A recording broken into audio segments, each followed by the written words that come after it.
पिछले कक्षा में हमने भौतिकी के पाठ 1 प्रकाश का परावर्तन और पाठ 2 प्रकाश का अपवर्तन के जितने भी महत्वपूर्ण प्रश्न थे मैंने आपको बता दिया है।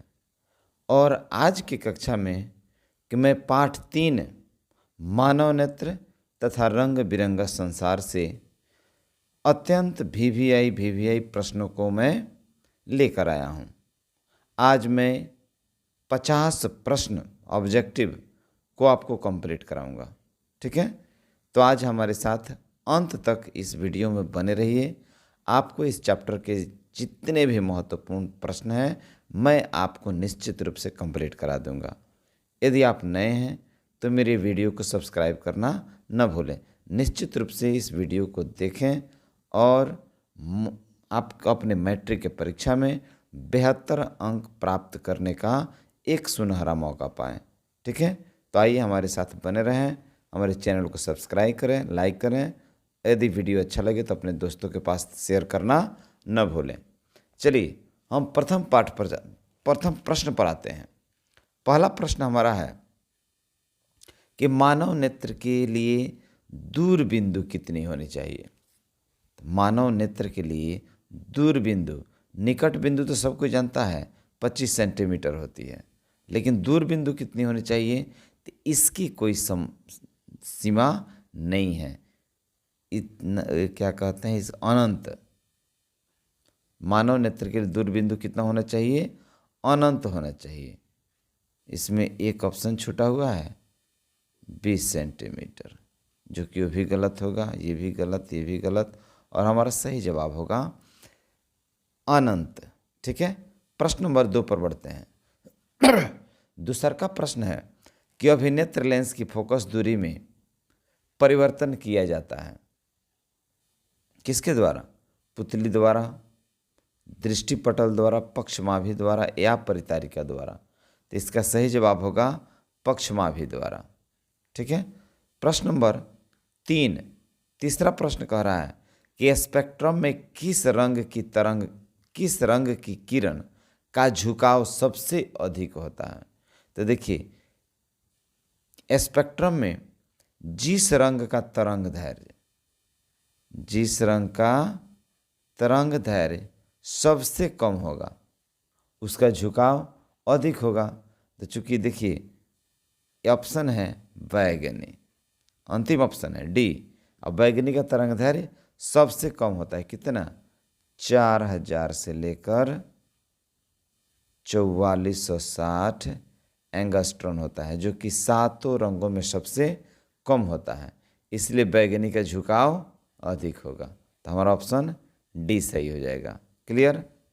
आइए चौथा प्रश्न की ओर बढ़ते हैं। चौथा प्रश्न हमारा है ये स्पेक्ट्रम प्राप्त करने के लिए किसका उपयोग होता है। तो निश्चित रूप से स्पेक्ट्रम प्राप्त करने के लिए हम प्रिज्म का उपयोग करेंगे, जहां सूर्य के प्रकाश आकर और विभिन्न 7 अपने अवयवी रंगों में बट जाता है। कौन कौन? सूर्य के प्रकाश में स्पेक्ट्रम से जो प्राप्त किया था वो कितने रंग होते हैं? तो 7। कौन कौन रंग होते हैं मालूम है? अंग्रेजी में इसको कहते हैं, एक ट्रिक मैं बना देता हूँ, विव गियोर। क्या होता है? विव गियोर। कितना हुआ? 1 2 3 4 5 6 7। Violet, indigo, blue, green, yellow, orange और रेड, जिसमें सबसे अधिक तरंग दैर्घ्य होता है रेड का। ये बढ़ते क्रम में है। सबसे कम होता है वायलेट का, बैगनी का, इससे ज़्यादा इंडिगो, फिर ब्लू, फिर ग्रीन, फिर येलो, फिर ऑरेंज, और सबसे अधिक रेड हो जाता है। ठीक है, तो इसका सही जवाब हो जाएगा प्रिज्म। पांचवा प्रश्न हमारा है कि जो नेत्र निकट की वस्तु को साफ नहीं देख सकता है उस नेत्र में होता है, क्या होता है? तो निश्चित रूप से जो नेत्र नज़दीक की वस्तु को नहीं देख पाता है तो उसमें दूरदृष्टि होगा। इसको याद रखिएगा। एकदम उलट कर हम अपनी नज़र से देखेंगे कि नज़दीक की वस्तु दिखाई नहीं दे रहा है तो दूरदृष्टि, दूर की वस्तु दिखाई नहीं दे रहा है तो निकट दृष्टि। ठीक है, तो इसका सही जवाब हो जाएगा दूरदृष्टि। छठा प्रश्न है कि मानव नेत्र में, अब देखिए, मानव नेत्र में किसी प्रकार का लेंस नहीं होता। अवतल लेंस होता है, उत्तल लेंस होता है, या उत्तल दर्पण होता है। तो याद रखिएगा कि मानव नेत्र में हमेशा उत्तल लेंस होता है। याद रहेगा ना, कौन लेंस होता है? उत्तल लेंस। सातवां प्रश्न हमारा है कि मानव नेत्र वस्तु का प्रतिबिंब निम्न में से किस भाग पर बनता है? तो मानव नेत्र किसी वस्तु का प्रतिबिंब कहाँ बनाता है? तो मालूम होना चाहिए आपको कि हमेशा प्रतिबिंब रेटिना पर बनता है। कहाँ बनता है? रेटिना पर। क्लियर? आगे बढ़िए। अगला प्रश्न हमारा है सामान्य नेत्र के रेटिना पर बनने वाला प्रतिबिंब कैसा होता है? आभासी, सीधा, वास्तविक और सीधा, वास्तविक और उल्टा, आभासी और उल्टा। इसका सही आंसर हो जाएगा वास्तविक और उल्टा। हमारे नेत्र में किसी भी वस्तु का प्रतिबिंब उल्टा बनता है, जो मस्तिष्क में जाकर वो सीधा प्रतीत होता है और उसे हम आसानी से देख पाते हैं। ठीक है। प्रश्न नंबर 9 पर आइए। 9वां प्रश्न हमारा कराएगा टिंडल प्रभाव प्रकाश की कौन सी परिघटना को दिखाता है? तो निश्चित रूप से विक्षेपण को दिखाता है। टिंडल प्रभाव प्रकाश के विक्षेपण को दिखाता है। हमारा ऑप्शन सी सही हो जाएगा। ठीक है। प्रकाश का विक्षेपण नहीं नहीं नहीं नहीं नहीं, ऑप्शन एक डी बाकी है। प्रकीर्णन, सॉरी, यह प्रकाश के प्रकीर्णन को दिखाता है। ठीक है, तो ऑप्शन डी सही हो जाएगा। आगे बढ़िए। अगला प्रश्न है कि दूरदृष्टि दोष वाले आँख साफ साफ देख सकता है। कहाँ के? तभी तो मैंने बताया है कि जिस नेत्र में दूरदृष्टि हो वो नज़दीक के वस्तु को नहीं देख सकता है, और जब नज़दीक के वस्तु को नहीं देखेगा तो कहाँ की वस्तु को देखेगा? दूर की वस्तु को, और दूर की वस्तु को साफ साफ देख पाएगा। ठीक है। अगला प्रश्न पर बढ़ते हैं। अगला प्रश्न हमारा है कि निकट दृष्टि दोष वाला व्यक्ति देख सकता है। फिर वहीं आ गया, जिस नेत्र में निकट दृष्टि दोष हो वो निकट की वस्तु को तो देख सकता है, लेकिन दूर की वस्तु को वो नहीं देख सकता है। तो प्रश्न हमारा कह रहा है कि निकट दृष्टि दोष वाला व्यक्ति देख सकता है, तो कहाँ की वस्तु को? तो निकट की वस्तु को बहुत अच्छी तरह देख लेता है। ठीक है। 11 नंबर प्रश्न ये हुआ, और 12 नंबर पर बढ़ते हैं। 12वां प्रश्न हमारा है कि आँख व्यवहार करती है कौन सी की तरह? तो अभी मैंने बताया है कुछ प्रश्न पहले कि हमारा आँख में कौन लेंस होता है? उत्तल लेंस। तो निश्चित रूप से उत्तल लेंस की तरह व्यवहार करेगी। 13 प्रश्न पर बढ़िए। ये प्रश्न कह रहा है कि सामान्य आँख के लिए स्पष्ट दृष्टि की न्यूनतम दूरी कितनी होती है? तो निश्चित रूप से 25 सेंटीमीटर। कितना होगा? 25 सेंटीमीटर। 14 नंबर प्रश्न है कि किस दृष्टि दोष के निवारण के लिए अवतल लेंस का प्रयोग किया जाता है? अब देखिए यहाँ, अवतल लेंस का प्रयोग करने से कौन दोष दूर होता है? तो निकट दृष्टि दोष। कौन दोष? याद रखिएगा, निकट दृष्टि दोष के लिए अवतल लेंस और दूर दृष्टि दोष के लिए उत्तल लेंस। ठीक है, तो ऑप्शन हमारा बी सही होगा। 15 नंबर प्रश्न पर बढ़ते हैं। 15वां प्रश्न कह रहा है दूरदृष्टि वाले मनुष्य के चश्मे में लगा होता है। दूरदृष्टि है, अब उस दोष को दूर करना है तो हमें कौन लेंस लेना होगा? तो निश्चित रूप से उत्तल लेंस लेना होगा। ऑप्शन हमारा बी सही होगा। क्लियर? आइए 16 नंबर पर। 16वां प्रश्न कर रहा है कि श्वेत प्रकाश में कितने वर्ण होते हैं? तो श्वेत प्रकाश में 7 वर्ण होते हैं। मैंने आपको बताया था कौन कौन? विवग्योर,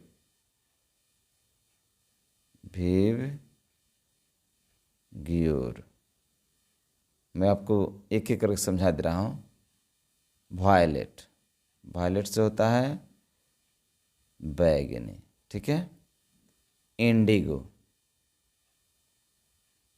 इंडिगो हो गया कौन सी?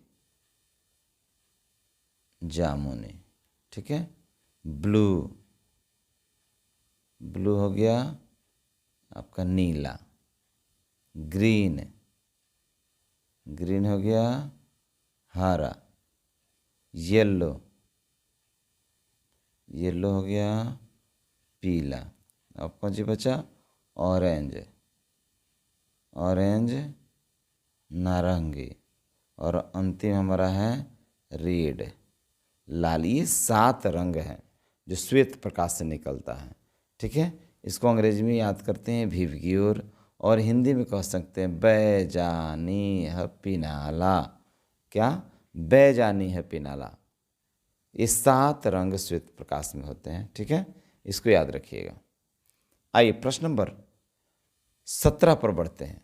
17 नंबर प्रश्न हमारा कह रहा है कि श्वेत प्रकाश की किरण, श्वेत प्रकाश की किरण जब किसी प्रिज्म से होकर गुजरती है तब जो वर्ण सबसे अधिक विचलित होता है वह कौन है?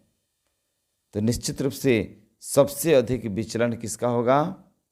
जिसका तरंग दैर्घ्य सबसे कम होगा उसका विचलन अधिक होता है, और जिसका तरंग दैर्घ्य सबसे अधिक होगा उसका विचलन सबसे कम होगा। यदि प्रश्न आ जाए कि सबसे अधिक विचलन किसका होता है, तो बैंगनी का। सबसे कम विचलन किसका होता है, तो हो जाएगा लाल का। ठीक है, आइए 18 नंबर प्रश्न पर बढ़ते हैं कि श्वेत प्रकाश जब एक प्रिज्म से होकर गुजरता है तो वह वर्ण सबसे कम विचलित होता है। देखिए फिर वहीं अभी तुरंत समझाएं हम कि सबसे कम विचलन किसका हुआ, जब बैंगनी का सबसे अधिक हुआ तो सबसे कम किसका हो गया, तो लाल का होगा। हमारा आंसर ए हो जाएगा। 19 नंबर प्रश्न पर आते हैं। 19वां प्रश्न है कि प्रिज्म के भीतर से होकर गुजरने पर श्वेत प्रकाश के अपने विभिन्न घटकों में विभाजन को क्या कहते हैं?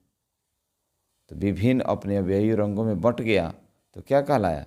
बंटने की क्रिया को क्या कहते हैं? वर्ण विक्षेपण कहते हैं। क्या कहते हैं? वर्ण विक्षेपण। आइए प्रश्न नंबर 20 की ओर बढ़ते हैं। 20 नंबर हमारा प्रश्न है कि प्रकाश के किस वर्ण के लिए तरंग दैर्घ्य अधिकतम होता है? तो सबसे अधिक तरंग दैर्घ्य किसका होता है, तो लाल का। और मैं ये भी बता दूं कितना, यदि प्रश्न आ जाए कि लाल का तरंग दैर्घ्य कितना होता है तो याद रखिएगा 6200 से 7800 एंगस्ट्रॉन तक। ठीक है, जो सबसे अधिक है। इतना तरंग दैर्घ्य किसी रंग का नहीं होता है। 21 नंबर प्रश्न की ओर बढ़िए। 21 नंबर प्रश्न है कि प्रिज्म से निकलने के बाद श्वेत किरण क्यों 7 रंगों में बंट जाती है? आखिर क्या कारण है कि श्वेत प्रकाश प्रिज्म से गुजरता है तो 7 रंगों में बंट जाता है? तो इसका सही आंसर हो जाएगा, देखिए यहाँ ऑप्शन सी पर नजर दौड़ाइएगा कि सूर्य का श्वेत प्रकाश 7 रंगों का एक मिश्रण है। जब निश्चित रूप से मिश्रण है तो प्रिज्म से होकर गुजरेगा तो 7 अलग अलग भागों में नहीं बटेगा, एकदम निश्चित रूप से बट जाएगा। तो मिश्रण ही है, यही हमारा ऑप्शन सही हो जाएगा। प्रश्न नंबर 22 देखिए।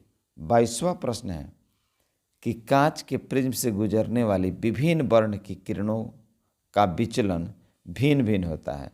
आखिर क्यों भिन्न भिन्न होता है? तो इसका सही आंसर हो जाएगा विभिन्न रंगों का प्रकाश कांच में विभिन्न चाल से चलता है। विभिन्न रंगों का प्रकाश कांच में विभिन्न चाल से चलता है, अर्थात चाहे वो लाल हो या बैंगनी हो, जिसका तरंग दैर्घ्य जितना रहेगा उतना ही ना चाल से चलेगा।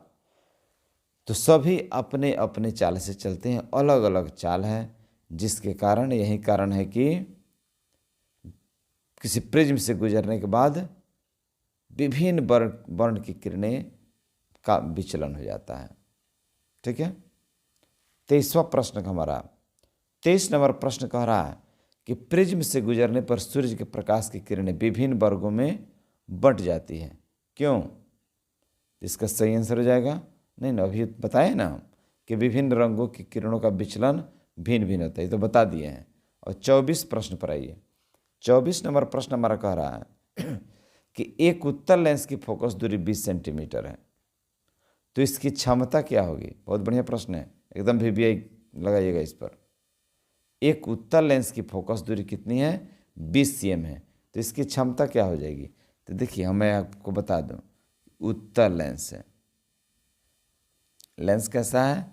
उत्तल है, तो निश्चित रूप से ये प्लस होगा। तो देखिए एफ फोकस दूरी दिया हुआ है, कितना दिया हुआ है? एफ बराबर 20 सेंटीमीटर, तो ये धनात्मक होगा, काहे कि लेंस उत्तल है। और हमको निकालना क्या है? क्षमता P। तो P बराबर एक सूत्र होता है 1/f। तो P अब देखिए P बराबर 1/f का मान बैठा देंगे 20 सेंटीमीटर, ठीक है। अब देखिए P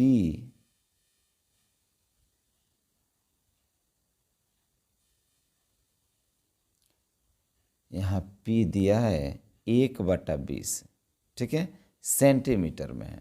और सेंटीमीटर में जब दिया है तो इसको कौन सी में बदलेंगे? मीटर में बदलेंगे। तो मीटर में बदलने के लिए क्या करना होगा? 1/20 जो है, तो यहाँ क्या करेंगे?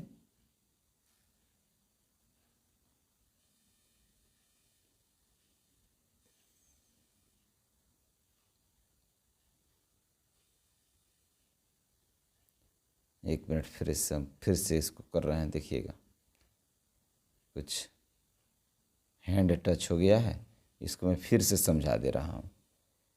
लेंस कैसा है? उत्तल है। तो एफ आपको दिया हुआ है 20 सेंटीमीटर, जो कि प्लस चार्ज होगा, धनात्मक होगा। पी हो जाएगा आपका 1/f। तो पी 1/f के मान आप बैठा दीजिए, तो 20 सेंटीमीटर हो जाएगा, ठीक है। अब पी निकालिए। अब मीटर को सेंटीमीटर में दिया है, आपको निकालना है कौन सी में? तो मीटर में निकालना है। तो मीटर में निकालने के लिए हम क्या करेंगे? 1/0.20 मीटर, ये मीटर में हो जाएगा। और भाई दशमलव हटाने के लिए आप क्या कीजिएगा? यहाँ 2 शून्य बैठा दीजिएगा, ठीक है। और बैठा कर जब काटिएगा, यहाँ देखिए 100/20 है। तो इसको काटने के बाद हमें क्या प्राप्त होगा? 5D। तो ये प्लस हो जाएगा, हमारा धनात्मक ना प्राप्त होगा, तो +5D। तो +5D क्या हमारा ऑप्शन में है? नहीं है। जब नहीं है तो हमारा ऑप्शन डी सही हो जाएगा, जो कह रहा है इनमें से कोई नहीं, ठीक है। ऑप्शन डी हमारा सही हो जाएगा, क्योंकि हमारा आंसर आ रहा है +5D, और ऑप्शन है 2D -5D -2D -5D, और लास्ट में है इनमें से कोई नहीं। तो इसका सही जवाब हो जाएगा डी, ठीक है। 25वां प्रश्न पर आइए। 25 नंबर प्रश्न है कि पुतली के साइज को नियंत्रित करता है। कौन नियंत्रित करता है? तो याद रखिए, पुतली के साइज को परितारिका नियंत्रित करता है, याद रहेगा ना। 26 नंबर प्रश्न पर बढ़ते हैं। 26 नंबर हमारा प्रश्न है, 26 प्रश्न है, नेत्र में प्रवेश करने वाली प्रकाश किरणों का अधिकांश अपवर्तन होता है कहाँ? तो याद रखिएगा इसको, कॉर्निया के बाहरी पृष्ठ पर। कहाँ? कॉर्निया के बाहरी पृष्ठ पर। क्लियर? आइए 27 नंबर प्रश्न पर बढ़ते हैं। 27वां हमारा प्रश्न है कि जब सूर्य का प्रकाश वायुमंडल से गुजरता है तो वायु के सूक्ष्म कण किस रंग के प्रकाश को अधिक प्रबलता से प्रकीर्ण करते हैं? तो इसका सही आंसर हो जाएगा नीला। आसमान नीला दिखाई देता है, कारण क्या है कि नीले रंग का प्रकीर्णन सबसे ज़्यादा होता है, इसलिए आकाश भी हमें नीला ही दिखाई देता है।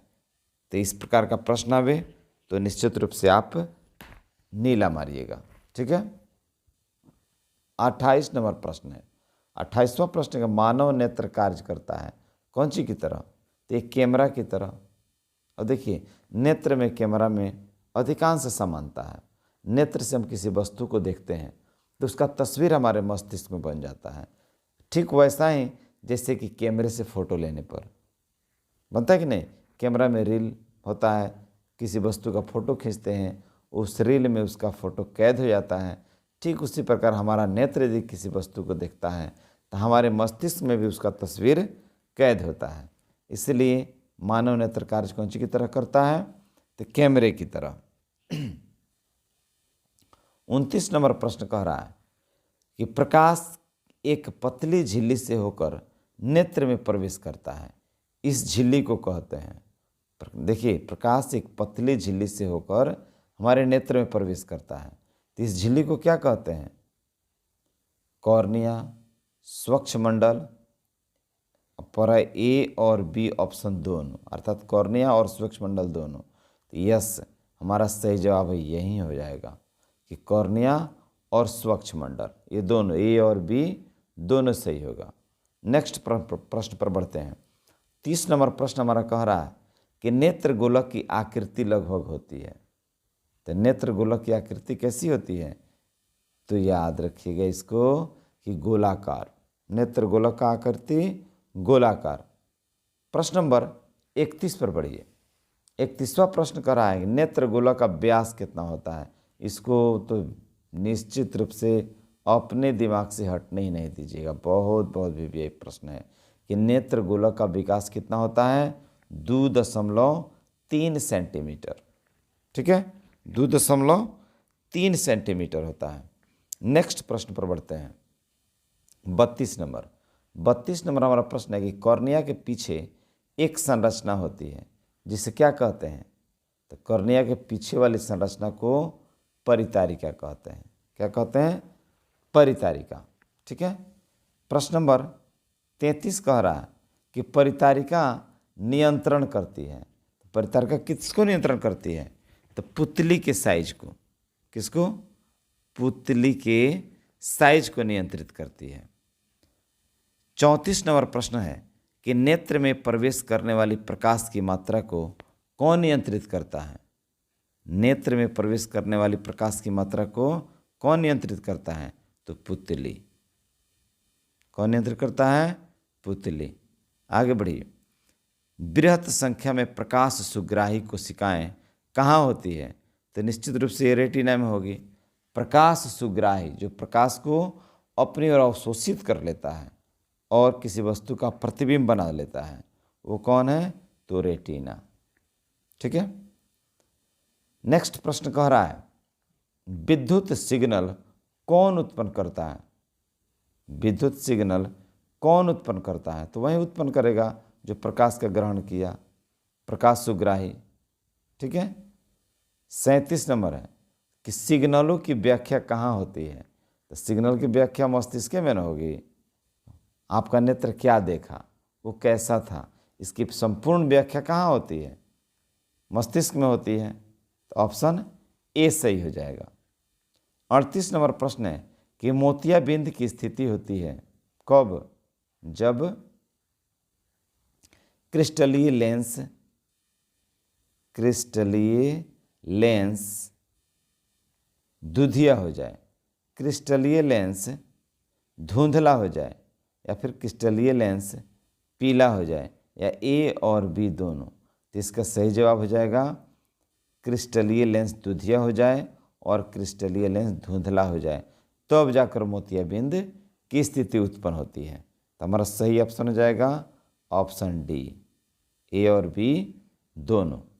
39 नंबर प्रश्न पर बढ़ते हैं। 39वां प्रश्न हमारा कह रहा है कि वायुमंडल में प्रकाश का कौन सा रंग सबसे अधिक प्रकीर्णन होता है? तो सबसे अधिक प्रकीर्णन मैं आपको बताया ही हूँ कि वायुमंडल में सबसे अधिक प्रकीर्णन होता है तो नीला रंग का। ठीक है, जिसके कारण आकाश हमें नीला दिखा। प्रश्न आ जाए कि आकाश नीला दिखाई देता है, क्यों? तो वायुमंडल में नीला का प्रकीर्णन सबसे अधिक होता है, जिस कारण आसमान हमें नीला दिखाई देता है। प्रश्न 40 है कि इंद्रधनुष में कितने रंग होते हैं? तो ये तो प्रश्न पर मैं पहले भी चर्चा कर दिया हूँ कि इंद्रधनुष में कुल 7 रंग होते हैं। और कौन कौन, अभी दोबारा बताने की आवश्यकता नहीं है कि ऑलरेडी मैं 2 बार बता दिया हूँ। 41 नंबर प्रश्न कह रहा है कि सर्वप्रथम सूर्य का स्पेक्ट्रम प्राप्त करने के लिए एक कांच के प्रिज्म का उपयोग किसने किया? तो 41 का सही जवाब हो जाएगा डी, सबसे पहले न्यूटन ने ही कांच का उपयोग किया था, कांच के प्रिज्म का। ठीक है।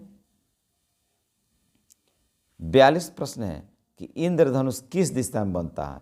तो निश्चित रूप से सूर्य के विपरीत दिशा में होगा। जिस दिशा में सूर्य होता है वहाँ इंद्रधनुष नहीं बनता है।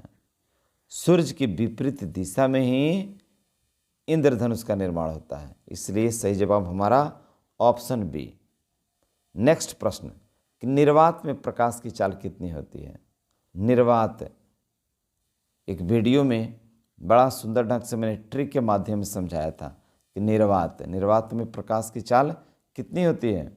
वैसे तो आप जानते ही होंगे कि निर्वात में प्रकाश की चाल 3 × 10⁸ मीटर प्रति सेकंड, 3 × 10⁸ मीटर प्रति सेकंड होती है। ठीक है, याद रखिएगा इसको। 44 नंबर प्रश्न कह रहा है कि वायुमंडलीय अपवर्तन के कारण सूर्य हमें वास्तविक सूर्योदय से लगभग कितने मिनट पहले दिखाई देता है? सूर्योदय से पहले हमें दिखाई देता है, लेकिन कितने मिनट पहले? तो याद रखिए 2 मिनट पहले। कितने मिनट पहले? 2 मिनट पहले। 45 नंबर प्रश्न है कि निम्न में से किस माध्यम में प्रकाश की चाल सबसे अधिक होती है? तो प्रकाश की चाल सबसे अधिक होगी, याद रखिएगा, हवा में। कहाँ? हवा में होती है। 46 प्रश्न है कि सूक्ष्म कणों का एक विसमांगी मिश्रण है। सूक्ष्म कणों का एक विसमांगी मिश्रण है कौन? तो वायुमंडल। सूक्ष्म कण कहाँ होता है? वायुमंडल में न होता है। आइए प्रश्न नंबर 47 पर बढ़ते हैं। 47 हमारा प्रश्न कह रहा है कि प्रकाश का प्रकीर्णन कोणों को बनाता है। प्रकाश का प्रकीर्णन हो रहा है तो कोण निश्चित रूप से दिखाई देगा, अगर नहीं दिखाई देगा? देगा। इसीलिए प्रश्न हमारा ऑप्शन हो जाएगा ए। ए में क्या कर रहा है? दृश्य, दिखने वाला। ठीक है।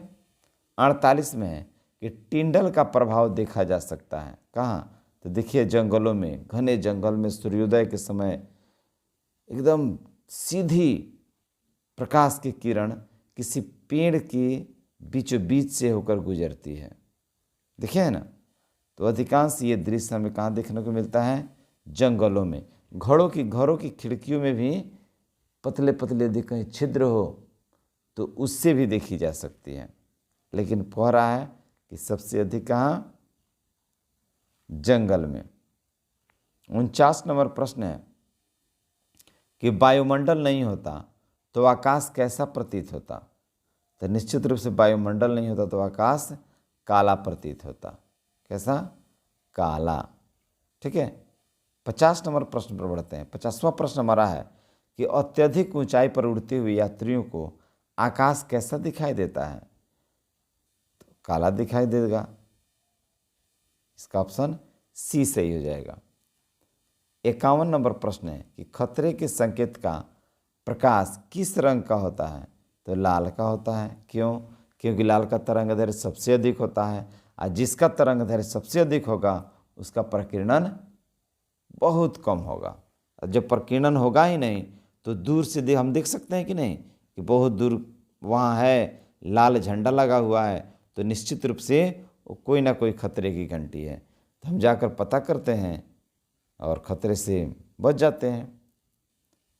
52 नंबर प्रश्न हमारा है, अंतिम प्रश्न है ये कि सूर्योदय या सूर्यास्त के समय आकाश कैसा दिखता है? तो सूर्योदय और सूर्यास्त के समय आकाश हमें लाल दिखाई देता है। ठीक है। क्यों लाल दिखाई देता है? मैं अगले जब इस चैप्टर के सब्जेक्टिव प्रश्न बनाऊंगा, लॉन्ग क्वेश्चन, तो उसमें आपको मैं क्लियर करके बता दूंगा। तत्काल में ये 52 प्रश्न आपका कंप्लीट हुआ। 1 बार 2 बार 3 बार जितना हो सके इस वीडियो को रिपीट करें और देखते चलें। मुझे तो लगता है कि एक बार में आपका ये टोटल 52 प्रश्न कंप्लीट हो जाना चाहिए। चलिए फिर से अब हम लोग अगले वीडियो में मिलेंगे। तब तक के लिए गुड बाय।